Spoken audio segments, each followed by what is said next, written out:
Alright guys, Mr. Granger here, just going to run you through your mock exam that you took, hopefully as quickly as possible.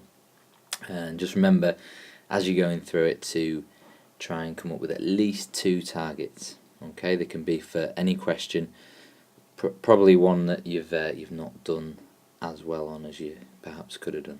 Alright, so try and pick out some targets as you go along.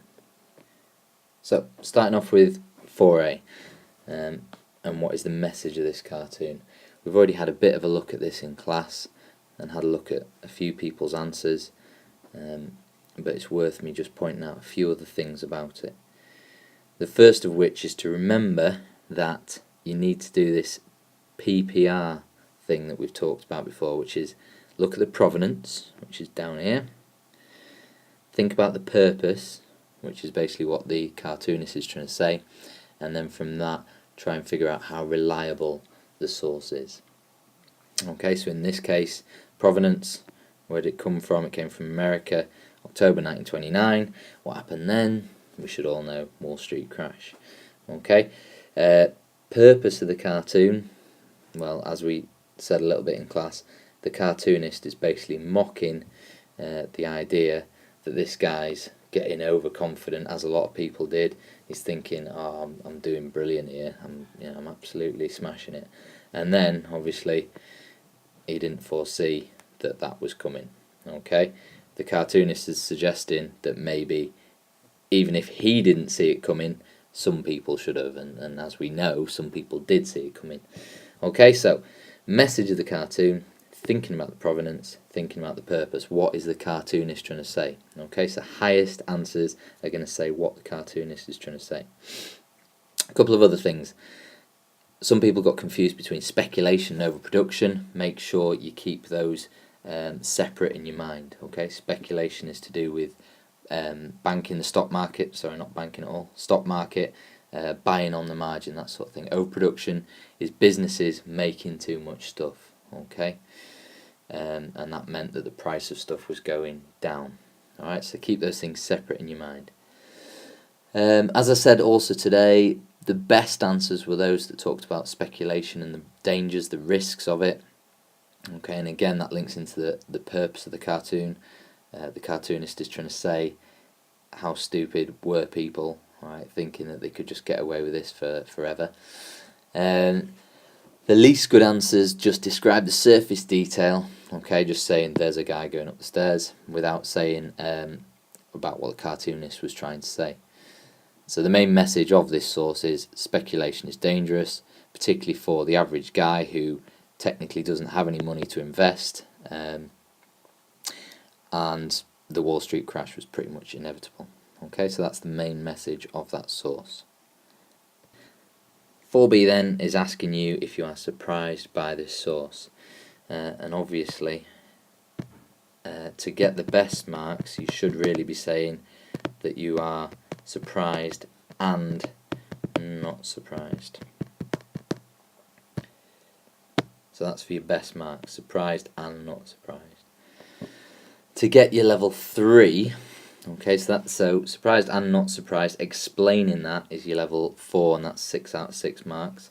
To get your level 3, you're doing one or the other, so you're explaining that you're surprised, you're explaining that you're not surprised. Okay, so an example of being surprised: I am surprised that war veterans were treated like this. It was a time of great financial hardship during the Depression, and the marchers were only trying to get what was theirs.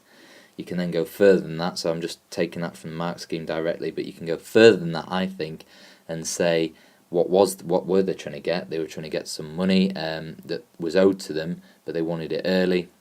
Why did they want it? Because it was the Depression and they were, proper skin. So on the other hand, I am not surprised the government was worried by their presence. The government was finding it difficult to deal with the Depression, and it's possible to see the veterans as a revolutionary threat, as he claimed, and that they were seen as communists. Okay, so you could work that in to an explanation of, even Red Scare, something like that. You could work in Hoover's attempts to deal with the economy, and that basically he was failing, and that in that sort of environment, that sort of situation, that sort of atmosphere, that of course you'd have people who were disgruntled and wanting a better sort of deal for themselves. So just to give you an idea of where people lost marks, for a level 2, basically you're making general claims, as the mark scheme calls them. Basically that means you're saying something like, I am surprised a fellow human would condone such an attack. I am surprised that war veterans were treated like this. I am surprised that the president should choose this action against his citizens. So those sorts of statements would only get you 2 or 3 marks, which makes sense really, because you're not really showing that you know anything about the topic again. So really important to make sure that you're showing the examiner exactly what you know. 4C shows us this poster, which was published by the Democrats in 1932. And the first thing I've noted about this question is that if you miss the tone of the poster, which is ironic or sarcastic, then basically you're missing out on the message and therefore the purpose of the source. So basically what it's asking you is, what is the purpose of this poster? So why is it published? What is the purpose of it? So people who got the best marks basically said it was a Democrat election poster aimed at ridiculing Hoover, and if you said that it was the election year and said stuff like about Hoover saying prosperity is just around the corner, and Hoover's attitude such as laissez-faire and rugged individualism, then you're going to be getting even better marks. But as I say, most importantly, if you miss the message or the tone of the poster, which is being sarcastic, right, taking the mick out of Hoover, then you haven't got particularly good marks. So for example, a level 2, you're basically just saying people had lost their jobs and were feeling miserable, and this was to cheer them up. Alright, but obviously that is not what it's there to do. Alright, this poster isn't trying to say let's all be happy even though it's sad times. It's saying the Republicans have been ridiculous by thinking that we can just smile our way through the depression. So the level 6 answer in the mark scheme, which is 6 out of 7 marks, says this poster was published to discredit Hoover and the Republicans. Discredit means to make them look rubbish, basically. It was an election poster published by the Democrats to persuade voters to vote against the Republicans. At the time, America had fallen into a depression following the Wall Street crash. The Democrats were trying to discredit Hoover by blaming him for the misery and to persuade people to vote for Roosevelt. Right, so you're dropping in a name there. It's obviously a name that everyone knows, we all know, but show the examiner that you know it. And then in the mark scheme it also says the policy of discrediting was led by Charles Michelson. I mean, we didn't go through that, we didn't mention that, but maybe it's something that you've researched in your own time. Possibility, you never know. So you could include facts like that as well. And for level 7, 7 out of 7 marks, it says must refer to the presidential election of that year. So you basically got to talk about the election of 1932 and say, you're discussing the provenance and you're saying this is why it was published in this year. Okay? So questions 5 and 6 then.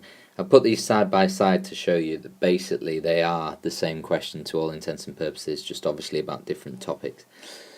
I was saying in class that basically those people that chose question 6 did an awful lot better than those that did question 5. The reason for that is basically that we covered everything in question 5 longer ago, and also there's quite a few topics just within that one question, within A, B and C. There's 3 different topics really. So those that chose question 6, they were able to bring to mind alphabet agencies and stuff because we've just done them.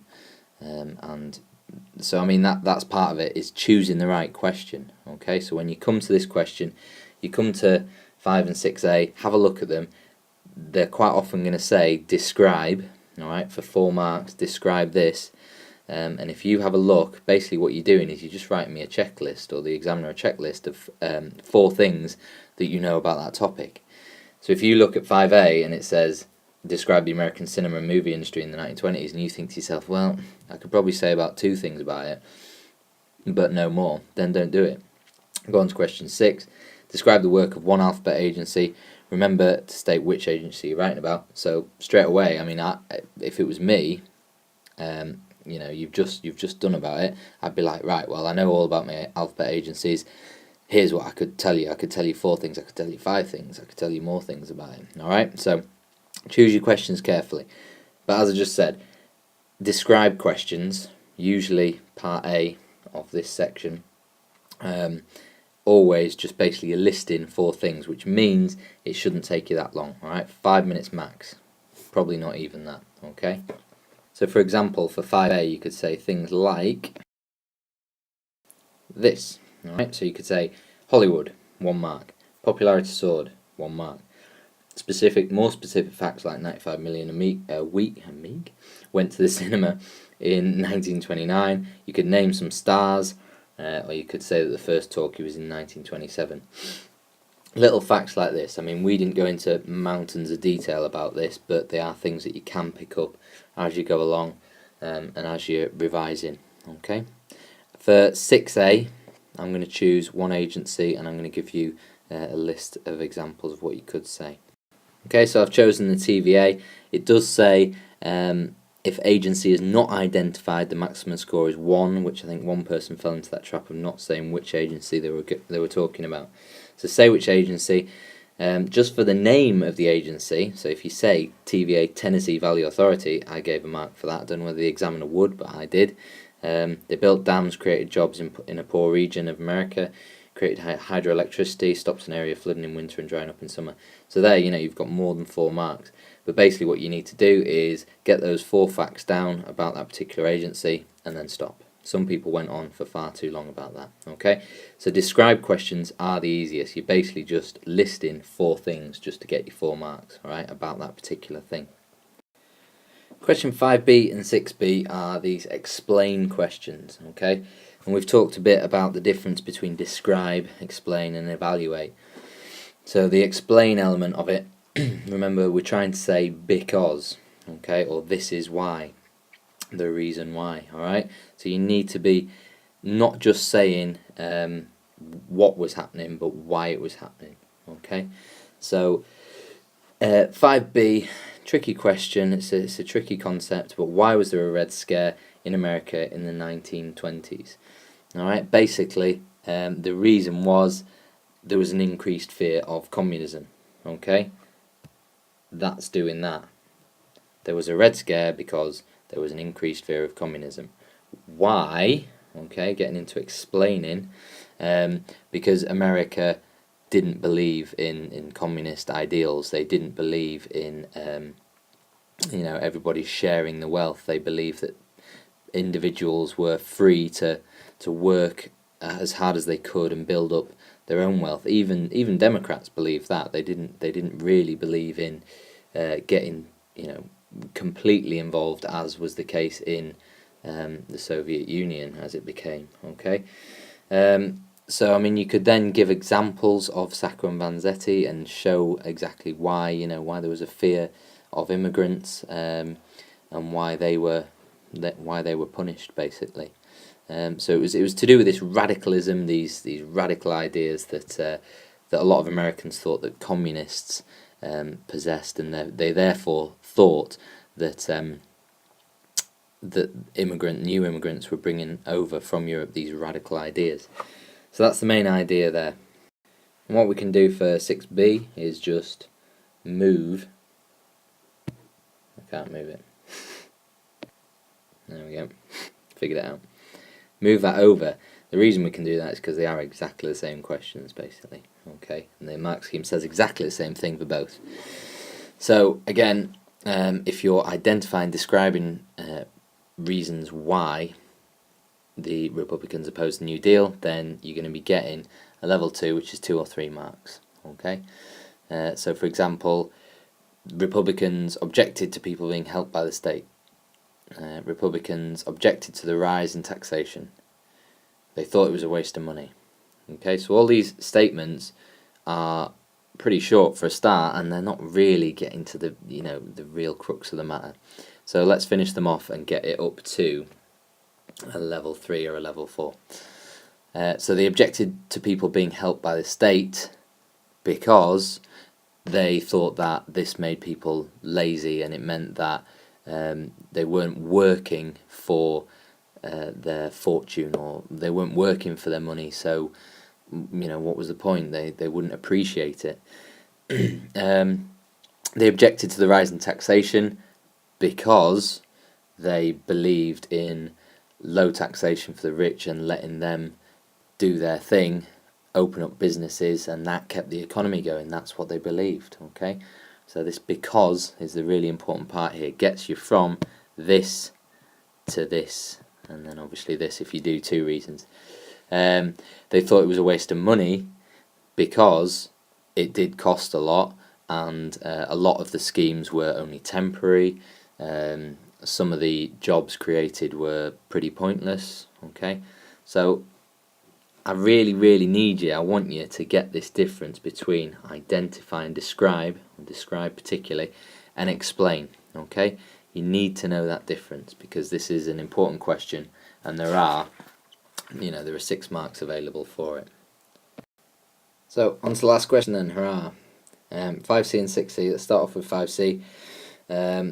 Again, really easy to see. This, and this. Okay, pretty much every learning outcome I put up on the board will have this as your C, this is your B, and this is your A, and there's a reason for that. It's because that's what they're looking for. In a high level answer, they want evaluation. They need evaluation. They need you to make a decision about how important you think something was, or how much something changed, for example, or how much somebody or country benefited from something. Okay, so the extent, how far, how much. But in level 2, for how far did the lives of American women change, it's just saying described. Alright, so that means you're saying they gained the right to vote, they became flappers, they became financially independent, they were liberated by labour-saving gadgets and cars, increased decision making in the home. For level 3, explains, so it's saying level 3 is 4 to 6 marks. Okay, so all you have to do for 4 to 6 marks is explain. So that's, remember, saying because, or this is why, this is the reason why, change or no change. Alright, that's all you need to do. So an example in the mark scheme is, for younger urban women, many of the traditional roles of behaviour were eased, allowing women to smoke and drink in public. In these areas, more women took on jobs in the new industries, such as the mass production of consumer goods. This gave them more independence. Okay, so what they've done there is they've described what happened, and then they've said this gave them more independence. You can also think about what I always ask you to do, which is linking it back to the question. Okay, you need to do that. Alright, so the question's asking how far did the lives of American women change. That answer is basically saying there was change here. I mean, it doesn't do it perfectly. Maybe you could do it even better, but there was change because they were gaining independence, okay, which they didn't have before. Or the other option is no change. Despite the stories of flappers, most were not flappers, but housewives raising a family. This was particularly true for those living away from the towns, where a greater control by the churches were exercised. The flapper was the outrageous party girl. In reality, only a few women were like this. Level 4, you're doing both sides. So those two things that I've just read, change and no change, you're basically saying, this was the image, this is a possibility for younger urban women, this was what life was like. On the other hand, okay, not all were flappers, okay, in fact not many were flappers. And then your level 5, this is basically a really decent, this is 10 marks by the way. If you get up to level 5, that's the only way to get 10 marks. Level 4 is 7 to 9 marks. So really good conclusion is what you need. It seems to me that the lives of women did change. It seems to me that they didn't. I can give you more sort of sentence starters like that to help show that you are evaluating something, okay, which I will very soon.